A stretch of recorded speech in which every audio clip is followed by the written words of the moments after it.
I'm Karen of Wildflower Quilting, and this video is about crosshatch. I'm going to show you how you can do crosshatch on large areas of a quilt, so basically edge to edge or an overall, and match up the rows. The tricky part of crosshatch, or any design that has to match perfectly from roll to roll, is that shrinkage and shift can cause that quilt, the fabric, to move with every stitch that we take and every move of the quilt we make. And so sometimes those rows don't match up and things will look really poor when you're finished quilting.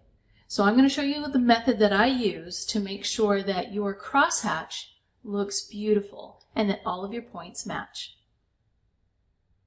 So we're going to go on over to Creative Studio and I'll show you what I'm working on.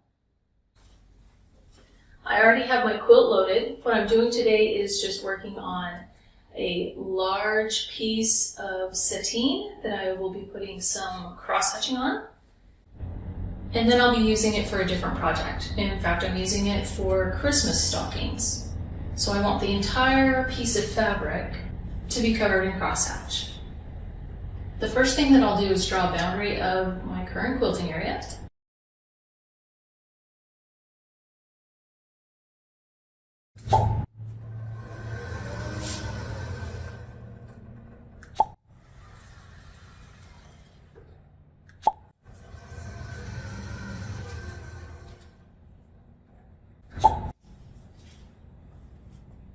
Close that drawing and exit. And now I know the space that I'm currently working with. But I also know how long my quilt is. I like to use boundaries as visuals, so I'm going to create a boundary that shows me my entire quilt top, this 72-inch long quilt top. One easy way to do that is to draw a pattern. So I'll take draw a line and draw a quick box. It doesn't matter what size it is, anything like that. I'm just going to make a square. And then I'm going to take that pattern, highlight it, and change its dimensions. I think that my quilt project that I'm working with is about 42 inches wide, so I'm going to change my width to 42. And I know that I want my height to be 72. So I'm going to change my height to 72 to enter. So now I have a pattern on screen that is 42 by 72, and I will move it into position. I know that my boundary is accurately showing where my current quilting area is. So I'm going to move that pattern down, and now I can see that huge space here that I need to fill. It looks like I overestimated on the width of my project, so I might just squish that pattern in a little bit. That's the nice thing with patterns, is that you can change them a little bit, unlike boundaries. And now I have a pattern that shows me the full area that I need to create crosshatch on. I'm going to take that pattern, convert, and change that pattern to a boundary. So now I have two boundaries on screen. One is my current quilting area, and I marked that with the machine head. And one I just created to give myself a visual of my full quilt size. Now there are other ways to determine what size or space you need to fill with your crosshatch, but this is just one of the ways, and this is how I chose to do it with this particular project. Now I'll be setting up crosshatch using repeats on the screen. I'm not using edge-to-edge mode, and I'm not using repeat patterns because I will be using a crosshatch design that is created to stitch across the entire width of a quilt. The design that I've chosen to use today is my wide crosshatch, and it is 100 inches long by 13 inches tall. I'll put that into the project. And then I will just be setting things up visually on the screen. So I'll drag a copy of that over, just lay it roughly on the top area of my quilt. And then I want to check the size of the crosshatching. It looks like my crosshatching, let me check the measurement, turn off my snaps. My crosshatching squares are less than an inch. And that's okay for me. For the project that I'm making for these Christmas stockings, I want that crosshatching to be quite small, fairly small. So less than an inch works for me. Now, what I want to do is I want to place my crosshatching so that the edges fall outside of my boundary, my current quilting area. I want it roughly to be in the upper left corner, but I don't need it to be like within that area. I don't need it to be within that quilt top, that current quilting area. And if this pattern, as it is sized correctly, then I can take a rubber stamp copy and place my second copy. Now here's the trick. I want to overlap this copy so that only 2 or 3 of my diamonds fall below the original copy. I have my original copy here, and then I've got the rubber stamp that I'm creating, and I will place it here so that things line up. But 2 or 3 of those diamonds, this would be 1 diamond, let's go at least 1 more. 2 or 3 diamonds needs to fall below that original one. Let's maybe do 3, and then I will get that copy absolutely as close to being perfectly over the top of the original as I can.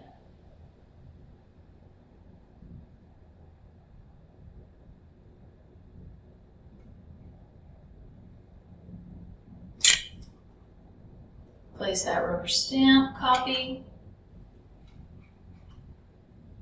and then I'm going to repeat that, but overlap at the top, just 1 this time. Line those up just as close as I can get them. And place that copy. Now I'm going to continue this process all the way down the quilt. What I've essentially done is I have placed a pattern and then the next row of patterns with a spacer pattern in between. This pattern I'm going to delete and get rid of it entirely. I used it just to find the spacing between this set of patterns, or this set of cross-hatching, this pattern, and this pattern. I'm going to use that same process to fill all the way down my space while I'm leaving some blank spaces in here. After I stitch each of these rows, I will be able to come back and use draw line using the actual stitched pattern and click points to create a line that creates a cross-hatching pattern that stitches right up to the points of the design. If I left it up to Creative Studio and just took a rubber stamped copy and placed it just below, just like this.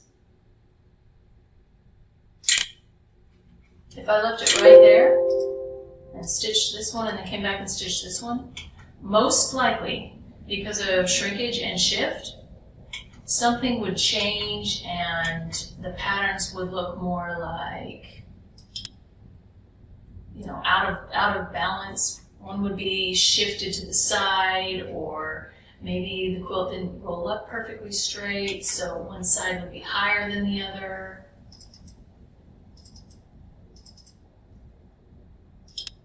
Something like this, where things start overlapping. It's very, very common with cross-hatching and with lining up those cross-hatching rows for those patterns not to match up. Even though they match up on the screen, they don't match up on the quilt because the quilt has changed.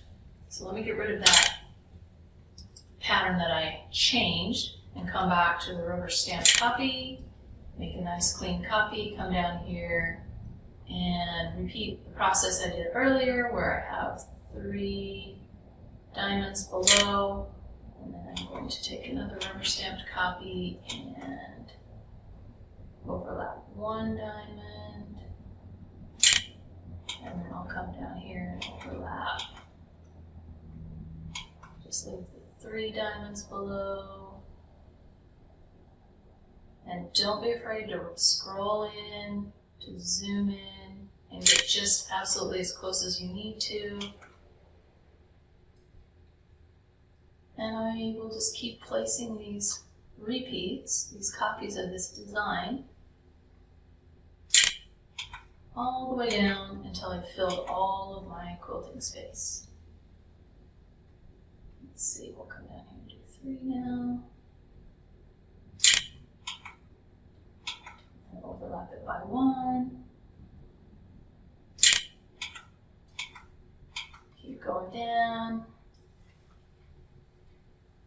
Now it looks like I'm there. So let's right click it out of rubber stamp. Take out these spacing ones, so every other design is just for spacing. Take those out and see how things look.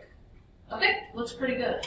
It looks like I'm going to be able to stitch 1, 2, 3, 4, 5 solid passes of cross hatching, and then fill in between with some lines that match up to the points perfectly. If there's a tiny bit of difference between where these patterns are, if they shift over one way or the other a little bit, your eye isn't going to notice that little bit of a change, a little bit of a difference, like it's going to notice points that don't match up, points that don't meet up, points that are overlapping. So now I've got my entire space ready to stitch. But before I go ahead and stitch this first repeat, I'm just going to be using fill inside to get rid of or trim off all of the excess pattern. So you can see this design was created at 100 inches wide, and I only really need about 42 inches. So now that I have used my visual boundary to show me the bottom of my quilt, I can get rid of it. And I do that because I only want one boundary on the screen so nothing gets confused. And I can have one boundary, one pattern, highlight it, go to fill inside, and I now have that fill design that I can just stitch out. So I'll go ahead and stitch out this first pattern, and then we'll go to the next step of the process.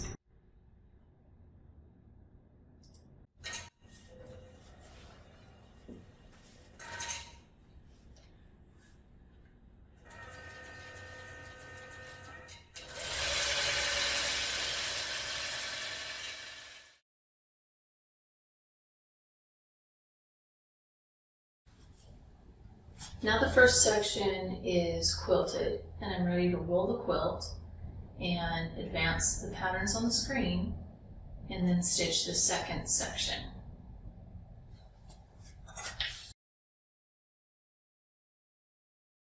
I want to roll the quilt so that I can still reach the bottom of the stitched row. I'll use that for advancing the quilt, for relocating patterns on the screen, but I'll also use it to fill in that space once I stitch the second set of patterns. Now I'll use relocate to advance the patterns on the screen because I've moved my quilt and I'm ready to start quilting the next section. So I put my needle on the point of one of these squares on the first crosshatch pattern that was stitched. And it's a really good idea to use stitch in points when you're stitching crosshatch patterns. That way you get a very defined, crisp point at the bottom of each of your rows. So to relocate, I will right click the pattern, go to relocate, shift all to one point, and then choose that point. Count over the points if you need to make sure that you're choosing the same point on the CAD screen that you are on the quilt. Click. Say yes, and you can see that that next set of patterns, and actually all of the patterns, have shifted up into your boundary, into your current quilting area. You still have that gap between patterns, which is what we need, but we're now ready to take this second row, right click, fill inside to make sure we're not stitching any excess, and then we can go ahead and stitch that pattern, that set of patterns in this current quilting area.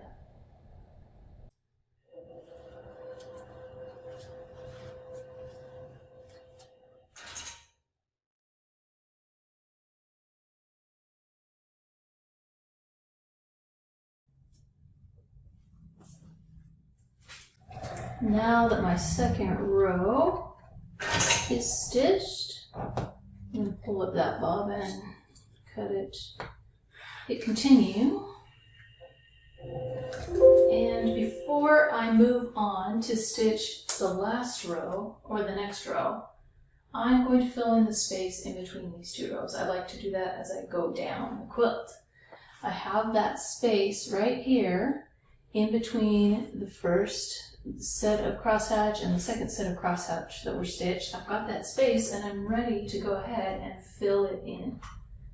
I'm just going to zoom in on the screen so this shows a little bit better. And I'm going to be using a draw line with the machine head. So I'll choose the draw line feature and come on over here to the quilt. And what I'll be doing is just choosing click points to create the line that would finish this quilt, finish this crosshatch. So from here, jump to here, and then to here, here,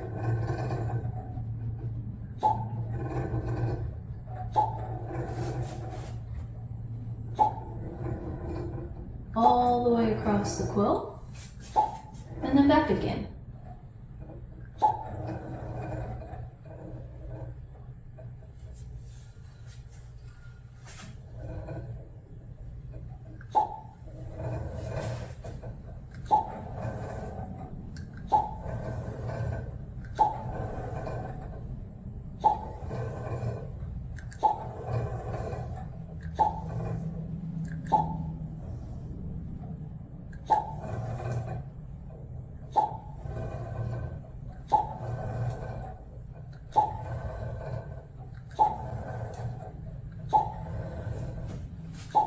If I'm not exactly sure which point I should be hitting, I can go back and look at the screen to give myself an idea of how things are looking.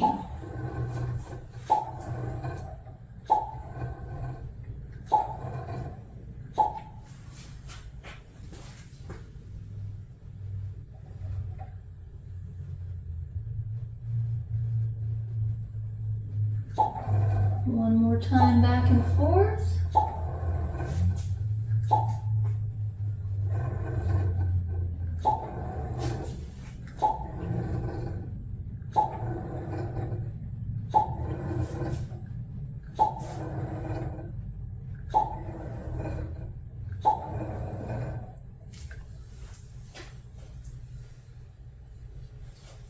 Now if you leave yourself a little bit less, instead of like 2 diamonds, leaving just 1 diamond space, it can be easier to keep track of where you're at on the quilt.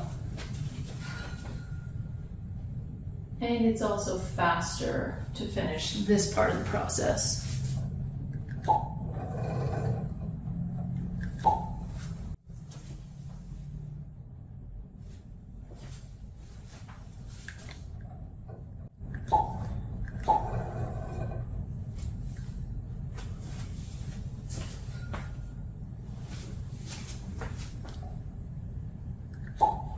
Make sure your laser light's good and accurate, and that you are finding that precise point on the quilt.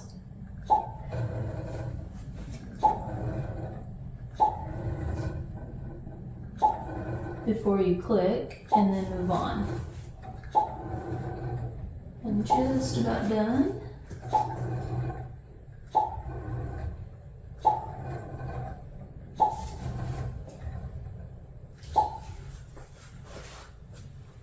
So I can click close drawing and exit drawing and take a look at that line that I drew.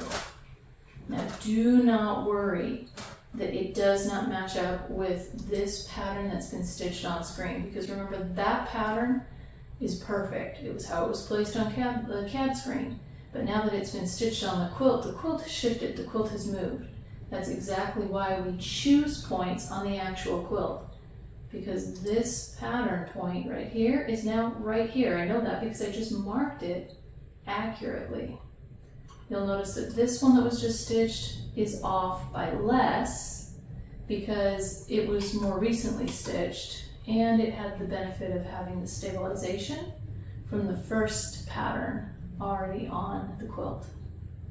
So again, it doesn't look like they match up, but if you chose your points on the quilt, then it should match very, very closely. Most of the shrinkage shift has already worked out of the quilt, but you can use your hands to make sure that you can manipulate the fabric under the needle as these lines stitch out so that those points land exactly on the points that have already been stitched. I will go ahead and stitch this out, and then I'll be done with this section of the cross hatching.